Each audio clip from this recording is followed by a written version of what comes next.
I would say the statewide races weren't surprising to me. I expected the Governor Raimondo was going to win, and if I had to predict, I would have predicted that Lieutenant Governor McKee would eke out a victory, just because he enjoyed such broad support from the various mayors across the state and from the Latino community. It appeared to me that while there's clearly kind of an ascendancy of the progressive wing of the Democratic Party in the state, that it wasn't going to be sufficiently strong at this point. It's pretty clear that the hold that the conservative Democrats have in both chambers of the legislature, is not going to last much longer. I mean, those folks are really, biding their time, and I think they're aware of it. At some point in time, there is going to be a sea change in Rhode Island politics. Progressives will take over the legislature, probably at some point in the next 10 years.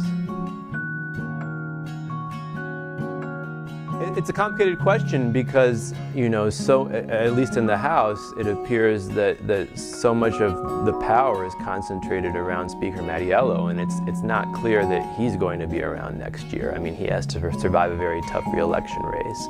I'm predicting that he will survive it simply because he was able to win in considerably tougher circumstances for a Democrat in his district in 2016. I mean, Donald Trump won his district with, I believe, 56% of the two-party vote, and at the same time as that was happening, Speaker Mattiello was able to eke out a victory of his own.